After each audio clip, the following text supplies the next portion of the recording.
Hello students, welcome to my channel. बेटा जी, आज के लेक्चर में मैं छठी कक्षा के विद्यार्थियों को गणित के सेट पेपर का सॉल्यूशन करवाने जा रही हूं और सभी बच्चों को मैं कहूंगी कि अगर आपने अभी तक मेरे चैनल को सब्सक्राइब नहीं किया है तो बेटा वीडियो के नीचे सब्सक्राइब का एक बटन आता है, उसको प्रेस कर देना। आपका कोई पैसा नहीं लगता और आपको सारे लेक्चर वहाँ पर तुरंत देखने को मिल जाएंगे। चलिए देखते हैं, बहुत ही आसान सा पेपर है हमारा। ये है हमारा पहला प्रश्न।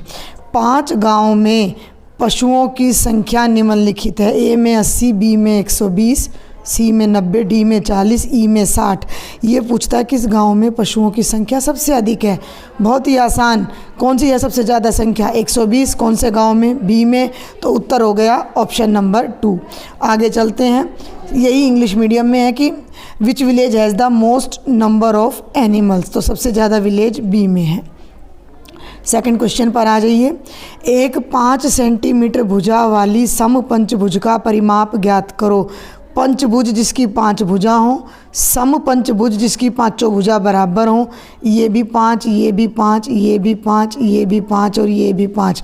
पाँचों पेंटागन, पाँचों बराबर है, रेगुलर पेंटागन है। परिमाप बताना है तो पाँचों भुजाओं को जोड़ दो। 5 और 5 10 और 5 15 और 5 20 और 5 25 सेंटीमीटर हमारा उत्तर आ जाएगा। तीसरे पर चलते हैं। प्रथम 5 पूर्ण संख्याओं का माध्य है।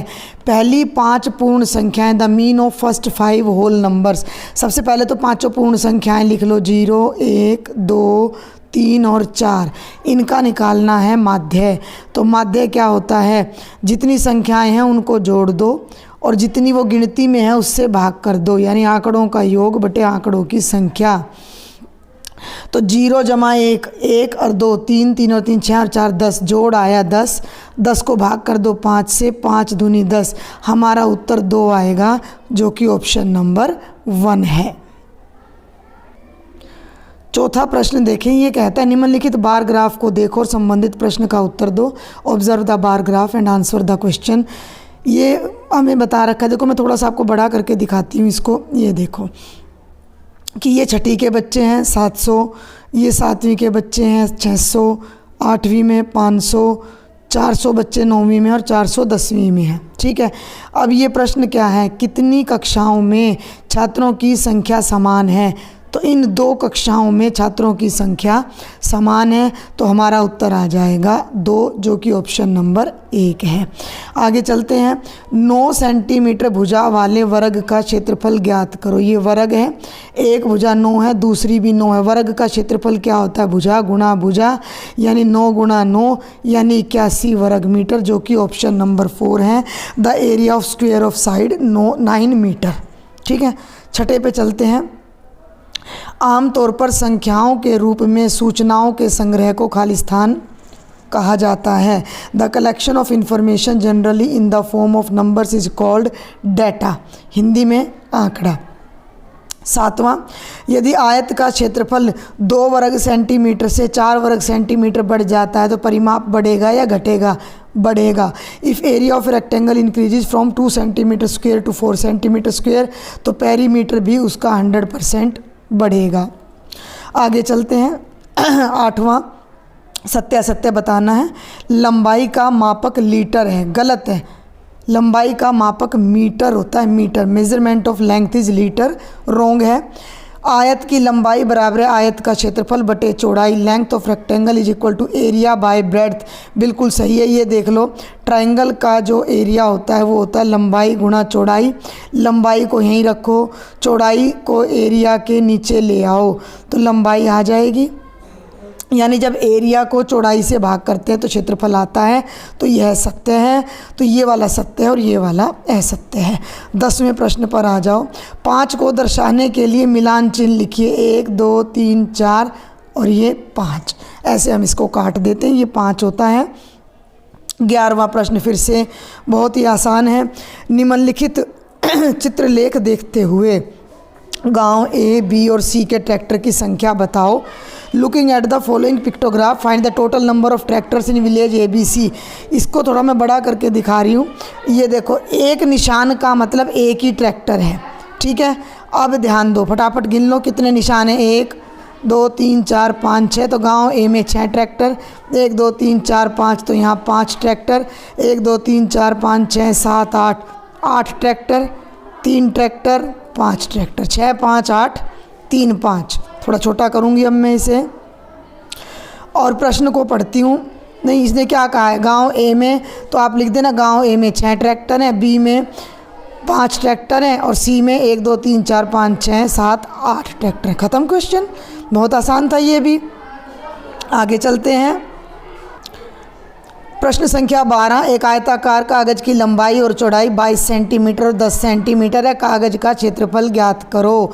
ये कागज़ है जिसकी लंबाई है 22 सेंटीमीटर, ये कागज़ की चौड़ाई है 10 सेंटीमीटर, क्योंकि ये 2 ही नंबर का है। आप लिख देना आयत की लंबाई बराबर है 22 सेंटीमीटर। इस पर थोड़ा लिखने में राइटिंग अच्छी नहीं आती है। आयत की चौड़ाई 10 सेंटीमीटर, आयत का क्षेत्रफल, अभी अभी फॉर्मूला हमने देखा है क्या होता है, लंबाई गुणा चौड़ाई, यानी 22 गुणा 10। थोड़ा ये बैक हो गया था, तो लंबाई गुणा चौड़ाई क्षेत्रफल होता है, length into breadth area of rectangle होता है, लेंथ इंटू ब्रेड्थ, तो 22 गुणा 10 ये हो जाएगा 220 वर्ग सेंटीमीटर, हमारा आंसर आ जाएगा। बहुत ही आसान सा प्रश्न था। 2 प्रश्न और रह जाते हैं। 13वां प्रश्न है मार्च 2012 में मेरठ की 6 कॉलोनियों में बच्चों को पल्स पोलियो ड्रॉप्स पिलाई गई। कॉलोनी वार बच्चों की संख्या इस प्रकार थी। In March 2012 children for 6 colonies of Meerut were given pulse polio drops. The colony wise number of children were as follows. ये अब क्या कहता है, देखो ज़रा ध्यान से। ए कॉलोनी में 2250 ने, बी में 1500 बच्चों ने, सी में 2000, डी में 1250, ई में 1000, एफ में 1500। ये कहता है दंड आलेख द्वारा इन आंकड़ों को निरूपित करो, रिप्रेजेंट बाय बार डायाग्राम।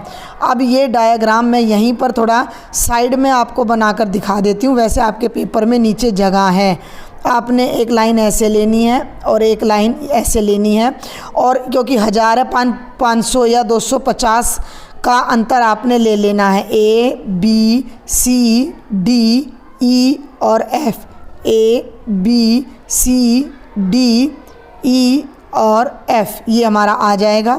यहाँ पर हम ले लेते हैं 500, 1000, 1500, 2000, 2500। ध्यान देना मेरी बात पर। 500 में 500 जोड़ो 1000, 1500 ये हो जाएगा बच्चों 2000, ये हो जाएगा बच्चों 2500।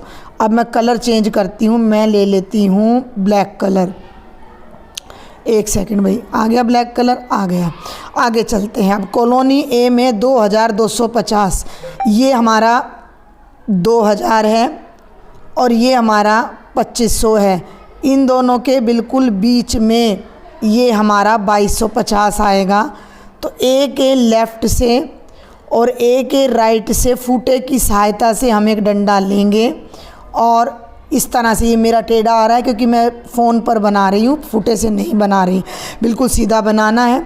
कॉलोनी बी में 1500, तो ये बी से एक डंडा यहाँ तक और एक डंडा यहाँ तक लेंगे 1500। सी से 2000, तो ये यहाँ तक और ये यहाँ तक लेंगे 2000। 2000 के सामने देख लो भाई। डी 1250, तो 1000 और 1500 के बिल्कुल बीच में आएगा 1250 यहाँ पर। तो डी से लेफ़्ट में और राइट में जो एक्स्ट्रा है उसको आपने ऐसे मिटा देना है, जैसे मैंने अभी साफ़ कर दिया है।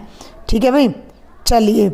और ई 1000 तक है, तो यहाँ 1000 है, तो ई के लेफ़्ट में और राइट में एक डंडा बनाएंगे।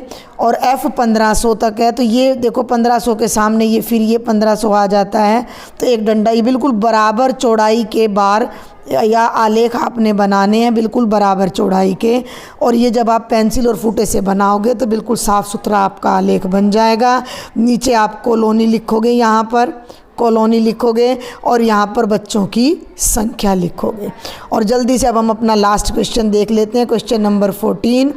एक आयताकार पार्क 1 मिनट कलर ले लेते हैं, 30 मीटर लंबा और 20 मीटर चौड़ा है। फिर आयत आ गया है, ठीक है। ये लंबाई है 30 मीटर, चौड़ाई है 20 मीटर। इसके लिख लेना आयताकार बाग की लंबाई 30 मीटर। बाग की चौड़ाई, ये मैं जो डंडे लगा रही हूँ इनकी जगह आपने लिखना है।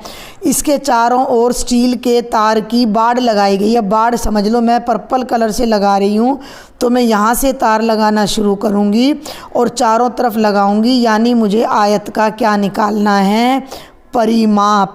और परिमाप होता है 2 ब्रैकेट लंबाई जमा चौड़ाई, पेरीमीटर ऑफ रेक्टेंगल 2, लंबाई 30, चौड़ाई 20, कितना हो जाएगा 2, 30 और 20 का जोड़ बेटा 50।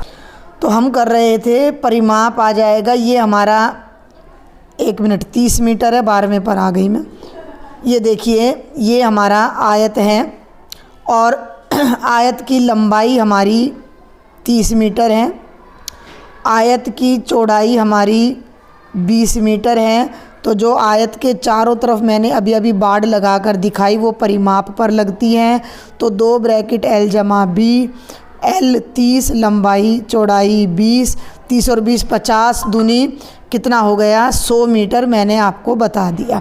अब इस पर 15 रुपये की दर से खर्चा करना है, तो जो हमारा बाड़ लगाने का खर्चा आएगा वो बन जाएगा 100 गुणा 15, यानी कि 1500 रुपये।